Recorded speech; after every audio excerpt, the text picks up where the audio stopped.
지난 3월 대검찰청 발표에 따르면 지난해 존속 살해 혐의로 기소된 피의자 수가 전년도에 비해 59% 급증했습니다. 우리나라가 다른 선진국에 비해 존속 대상 범죄율이 높게 나타난다고 하는데요. 네, 미국과 영국, 프랑스는 전체 살인 사건에서 존속 살해가 차지하는 비율이 1에서 3%인 반면에 한국은 약 6% 전으로 나타나고 있습니다. 하나님의 법, 세상의 법, 이와 관련해 이재만 변호사와 이야기 나눠보도록 하겠습니다. 이재만 변호사 나오셨습니다. 안녕하십니까? 네, 안녕하십니까? 안녕하세요. 반갑습니다. 참 어버이날에 전해드리는 우울한 소식인 것 같습니다. 이 존속 살해가 계속해서 좀 늘어나고 있다고요? 네, 존속의 강력 범죄에 대한 통계가 이제 매년 나오고 있는데 네. 계속 증가 추세에 있습니다. 특히 이제 강력 범죄 중에서 이 존속 살인 사건의 경우에는 겨우 작년에 60%나 급증했다고 합니다. 예, 그러면 이렇게 존속 살해 비율이 높은 이유가 좀 있습니까? 존속 살인 사건의 그 한 50% 정도는 정신 이상자에 의한 그런 이제 사건입니다. 네. 그리고 이제 나머지들은 대부분이 이제 경제적인 것이 이제 문제가 되고 있습니다. 가령 이제 가정 불화로 인해서 결국 자식에 대한 폭력이 너무 심해지니까 그걸 견디다 못해서 이제 그 부모를 살해한 이런 경우도 사실 경제적으로 문제가 없었다면 이런 가정 불화가 일어나지 않았을 걸로 보여지고요. 네. 또 하나는 이제 그 이외에도 무슨 뭐 상속 문제라든지 형제 간의 뭐 문제 때문에 또는 상속되기 전에 부모의 재산을 뭐 용돈을 주지 않는다, 재산을 일부 주지 않는다 이러면서 결국 이제 술을 마시다가 서로 다투고 이러다가 이제 다툼이 점점 심해지면 살인까지 이제 이르게 된 것이죠. 네. 그래서 이제 기본적으로는 이런 일이 벌어지게 된 것은 이제 효 사상이 이제 많이 약화되기 때문에 그렇죠. 세종 시대, 조선 시대, 세종 시대에 보면 진주에서 존속살인 사건이 일어났습니다. 네. 이때 이때 이제 신하가 한 말이 이제 역사에 나와 있는데 그 신하가 60년을 사는 동안에 처음 듣는 이런 사건이다.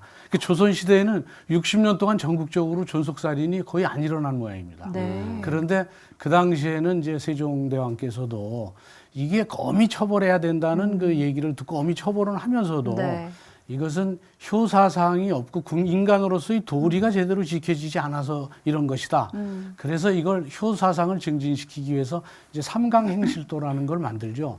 그 삼강행실도는 누구나 보기 좋게 이제 그림으로 그려서 효도한 효자들의 사례를 적은 그런 책이죠.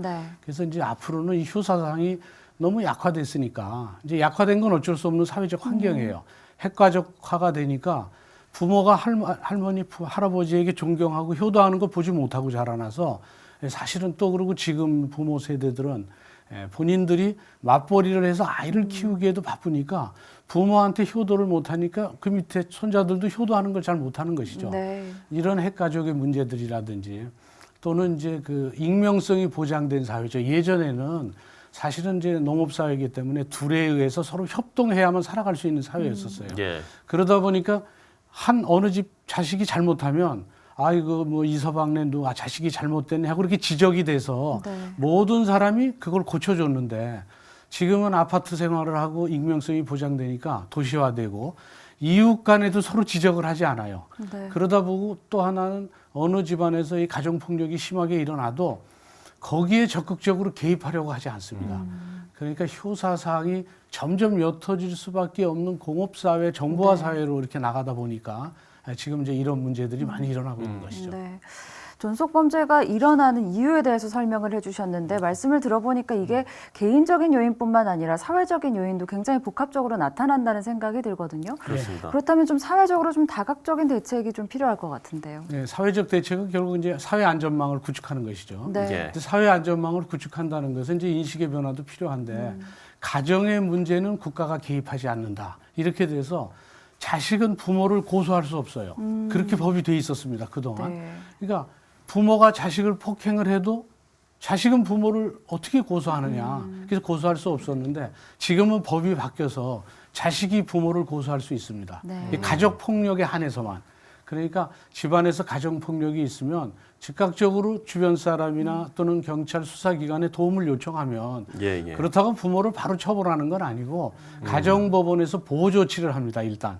근데 보호조치를 했는데도 가정폭력이 계속된다면 그러면 이제 결국은 형사처벌까지도 가죠. 그래서 이제 이런 가정폭력이 많으면 자식들이 그걸 견디지 못하면 결국 극단적으로 스스로 해결하는 이런 문제가 생겨서 이런 사회 안전망이 조금 만들어져 있으니까 이런 이제 가정폭력범에 대한 그 고소 이런 것도 좀 잘 활용해 보시고요. 제일 중요한 건 역시 이제 조현병의 문제인데 네. 조현병에 대한 치료도 네. 좀 잘할 수 있도록 이 조현병 치료 병원은 있는데 병원에서 이제 별로 조현병 치료 환자를 받으려고 하지 않아요. 받으면 받을수록 국가 지원이 적기 때문에 병원의 재정 부담이 되니까 이런 조현병 환자의 치료도 국가가 적극적으로 나서는 그런 방법도 필요하고요. 네. 또 이제 경제적인 문제라든지 이제 효사상 문제 이런 것들도 네. 이제 아주 효자들에 대한 뭐 여러 가지 언론사에서도 그런 일을 할 수 있고 또 크리스찬들도 또 지역 공동체에서도 할 수 있는 일들이죠. 그래서 효사상 여러 가지 운동 그런 운동도 전개될 필요는 있다고 봅니다. 네. 뭐 최근에도 조현병 관련해서 뭐 진주에서도 좀 안타까운 사건도 아, 있었고, 네, 그야말로 좀 대책이 필요하지 않을까 싶은데 이 부분도 좀 짚어보고 싶습니다. 치매를 앓는 부모를 모시다 나타나는 범죄들이 좀 증가하고 있다고요. 네, 그렇죠. 지금 이제 100세 시대가 되지 않았습니까? 그래서 현재 65세 이상 고령 인구가 한 700만쯤 됩니다. 네. 근데 700만 명 중에서 이제 치매 환자라고 진단될 수 있는 경우가 이제 한 10% 정도, 그러니까 대략 70만 명 정도의 치매 환자가 있죠. 그러니까 치매 환자가 늘어나면 늘어날수록 집안에서는 이제 간병을 해야 되죠.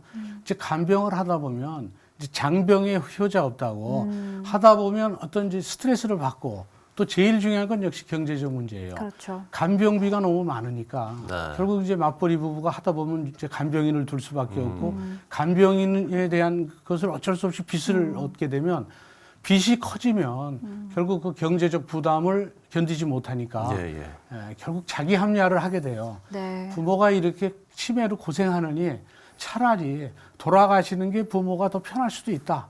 그게 혹시 효도가 아니겠는가 이런 생각까지도 하게 되죠. 네. 이제 일종의 이제 자기 합리화할 수도 있고 또 그래서 또 이제 이런 일로 또 나가게 될 수도 있고 그냥 경제적인 문제도 상당히 큽니다. 그러니까 본인이 경제적으로나 육체적으로나 정신적으로나 이런 게 막 겹쳐서 네. 이런 문제들이 이제 많이 일어나게 되니까 결국 국가에서 이런 점에 대한 대책 시스템 또 사회에서나 또는 언론이나 뭐 크리스찬들 이런 대책을 마련하지 못한다면 네. 예. 이런 간병 범죄는 계속 고령화 인구가 증가되면 증가될수록 계속 이제 늘어날 겁니다. 그래서 통계에 보면 85세 이상의 고령 환자는 거의 반 정도가 치매기가 있는 치매 환자로 진단할 수 있다고 보여진다는 네. 그런 통계도 있습니다. 네, 그렇군요. 말씀해 주셨지만 사실 가족을 부양한다는 점에 있어서 현실적인 어려움 또 현실적인 문제를 피해갈 수는 없을 것 같습니다. 그렇다면 좀 어떤 방법을 저희가 좀 택해야 할까요? 이제 모든 게 이제 경제적인 문제가 제일 크죠. 네. 우선 예. 이제 그 간병을 하다 보면 정신적 스트레스가 너무 커서 이게 우울증으로 이제 가기가 쉬워요. 네. 그리고 또 하나는 이제 육체적으로도 너무 힘들죠. 이게 보면 아주 그 매일같이 밤낮으로 간병을 해야 되니까. 그리고 이것이 이제 다 문제될 때 제일 기반되는 게 이제 경제적 부담이죠. 이제 경제적 부담이 이제 준비가 다 돼 있다면 예. 그렇다면 이제 경제적 부담이 없는 경우라면 이제 견딜 수는 있죠. 근데 지금은 자녀를 양육하느라고 거의 모든 재산을 소진하고 노후 대책을 제대로 못한 경우가 많아요. 네. 그런데 본인의 노후 대책도 준비되지 않았는데 한 5, 60대에서는 직장도 없고 소득도 없고 연금도 별로 없는데 네. 이 80, 90에 대한 부모님의 간병을 하려니까 경제적 부담을 감당할 수 없으니까 네, 예. 간병 범죄의 유인들이 점점 늘어나는 것이죠. 그래서 노인 요양보험이라든지 예. 또는 그 이외에 정부의 노인보호 지원 대책들 네. 이런 점에 대한 아주 적극적인 연구 검토가 필요하고 여기에 대한 지원 대책을 마련하는 것이 이제 필요합니다. 예. 네.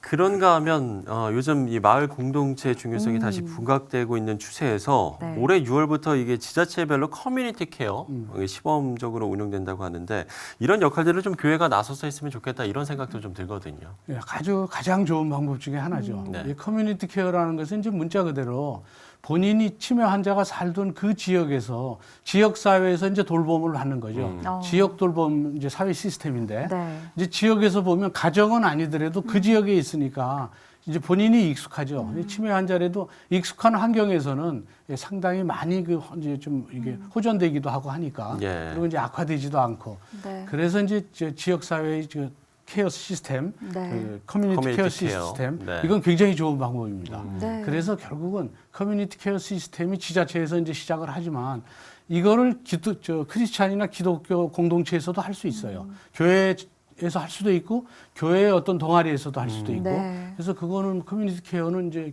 크리스찬들이 하기 아주 좋은 그런 이제 지역사회 돌봄 서비스라고 그렇겠네요. 볼 수 있죠. 그리고 또 하나는 병원에 이제 요양병원 애들 요새 많이들 이제 가는데 네. 실제적으로 이제 본인이 요양병원에 가는 걸 싫어해요. 당사자가 네. 요양병원에 가면 주변 사람들한테 내가 자식한테 버림받았다. 네. 내가 자식을 잘못 키웠다 그런 하는 인식이 있죠. 이런 네. 자괴감이 너무 크죠. 예. 그리고 또 자식들도 부모를 어떻게 요양병원에 보내느냐. 이래서 이제 요양병원에 이제 못 모시죠. 네. 그런데 그것도 인식의 변화가 있어야 돼요. 사실은 집에서 사실 요양하는 것보다는 병원에서 요양병원에서는 전문가가 있어서 네. 훨씬 더 돌봄이 더 아주 전문적으로 잘 되어 있습니다. 예, 예. 그래서 요양병원에서 결국 요양 보호를 하는 것도 상당히 좋은 방법이니까 이 점에 대한 인식의 변화도 있고 그렇다면 이제 문제는 요양병원도 마찬가지로 비용이 드니까 또 요양병원도 이제 여러 가지 급이 있지 않습니까? 아주 시설이 좋은 데도 있고 네. 그래서 그렇다면 이 비용을 어떻게 감당할 것인가. 개인이 감당할 수 없는 그런 수준이 됐잖아요. 그렇죠. 700만 명 중에서 70만 명이나 되니까 그럼 70만 가구나 되기 때문에 그래서 이거를 사회적으로 어떻게 분담할 것인지 이 점에 대한 논의가 이제 있어야 된다고 그렇겠네요. 봅니다. 네, 그렇습니다. 사실 어버이날을 보내면서 많은 분들이 이제 부모님에 대한 생각을 많이 하셨을 것 같은데요. 무엇보다 이제 성경적으로 봤을 때 우리 가정 내에서 이 효 문화를 회복할 수 있는 방법 어디서부터 좀 첫걸음을 떼야 할까요? 이제 효가 왜 중요하느냐. 그 이제 그동안 얘기했던 게 효는 백행의 근본이라고 그랬어요. 그 효자의 경우에는 다 나라에도 충성하고 가정에도 충실하고 효자인 사람들은 정말 악한이 없죠. 그러니까 효에 대해서는 모든 사람한테 이제 알려야 될 필요는 있는 것이죠. 그런데 이제 핵가족화가 되고 도시화가 되고 또 익명성이 보장되고 또 공업사회가 되고 지금은 이제 후기 정보화 사회로 들어가니까 네. 효 사상이 옅어질 수밖에 없는 상황이니까 효 사상이 옅어지지 않도록 효 사상 운동 예전에 이제 도덕 재무장 운동이 있었지만 인간의 도리가 무엇인지에 대한 운동을 이제 진행할 필요는 있죠. 예, 예. 그러면서 이제 제일 중요한 것은 역시 이제 소통이 잘 돼야 되는 것이죠. 가족 간의 소통이 존속 범죄를 많이 약화시킬 것입니다. 네. 그래서 효사상에 대해서는 이제 잠언에도 손자는 노인의 면류관이요 아비는 자식의 영안이라 네. 이런 말씀처럼 자식은 부모의 자량이었습니다. 부모는 자식을 평생 동안 양육했죠. 그리고 근데도 현대에는 그 양육했는데도 봉양을 받지 못하고 있지만 네. 본인도 결국은 노인이 돼가고 있지 않습니까? 자식도 이제 그런 거를 봐서 서로 잘 소통하고 역지사지로 상대를 이해한다면 네. 그래서 이제 흔히 서로 상대를 이해한다 이제 언더스탠드라고 뭐 이제 영어로 하면 그걸 파자로 하기도 해요. 언더는 아래고 스탠드는 이제 서다. 아래에 서다라는 얘기를 많이 하는데 아이들하고 서로 의견을 나누려면 어른이 위에서 내려다보지 않고 아이 눈높이에 맞춰서 얘기를 하잖아요. 네. 그러니까 노인이 되면 노인보다 더 낮은 자리에서 노인을 공경하면서 노인을 이해하려고 노력하고 소통을 하려는 이런 자세만 갖고 있으면 네. 또 언젠간 나도 노인이 될 거라는 생각에서 결국 소통을 한다면 결국 서로를 이해하게 되고 존속살이는 점차 네. 이제 없어지게 될 걸로 봅니다. 예. 네. 소통을 이야기해 주셨는데 우리가 이 소통과 또 효에 대해서 또 다시 한번 좀 생각해 보는 시간이었던 것 같습니다. 네, 그렇습니다. 이재만 변호사와 이야기 나눠봤습니다. 오늘 말씀 고맙습니다. 예, 감사합니다. 감사합니다.